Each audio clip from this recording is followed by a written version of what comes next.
World war 2 के दौरान 1944 में हीरो ओनेडा और उनके 3 साथी को उनके कमांडिंग ऑफिसर द्वारा फिलीपींस के लुबांग आइलैंड को होल्ड करने का परमिशन दिया गया। साथ ही उनके कमांडर ये भी बोले कि जब तक जापानीज आर्मी वापस न लौटे तब तक तुम किसी भी हाल में सरेंडर नहीं करना।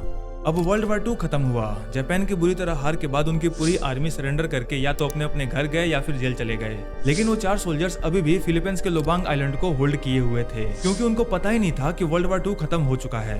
कई बार फ्लायर से या फिर कई बार उनके घर वालों से ये संदेशा पहुंचवाया गया कि वॉर खत्म हो चुका है, लेकिन हर बार उनको लगा कि ये कोई दुश्मन की चाल है, इसीलिए वे हर बार इग्नोर किए। 4 सोल्जर में से एक सोल्जर 1950 में सरेंडर कर दिया था और बचे 3 सोल्जर में से 2 सोल्जर फिलीपींस पुलिस के साथ शूटआउट में एंगेज होकर मारे गए, एक 1952 में और एक 1972 में। अब सिर्फ अकेले बचे हिरो ओनेडा। वो अपने यूनिफॉर्म में राइफल के साथ लुबांग आइलैंड पर छुपे रहे। फिर 1974 में एक जापानीज एडवेंचरर नोरियो सुजुकी उसी आइलैंड पर ओनेडा से मिले और वो अपने भाषा में समझाए कि वॉर खत्म हो चुका है, लेकिन इसको भी ओनेडा एनिमी की चाल समझे और विश्वास करने से मना कर दिए। जिसके बाद सुजुकी उसके कमांडिंग ऑफिसर का पता लगाया और उनको पूरा स्टोरी समझाया। और फिर कमांडिंग ऑफिसर, जो कि ऑलरेडी रिटायर्ड हो चुके थे, वो एक बार फिर से यूनिफॉर्म पहनकर फिलीपींस गए और वहां पर वो खुद ओनेडा को सरेंडर करने का ऑर्डर दिए। तब जाकर हिरो ओनेडा सरेंडर किए, वॉर खत्म होने के 29 साल बाद। और जब वो अपने कंट्री जापान में गए तब उनको एक हीरो की तरह वेलकम किया गया।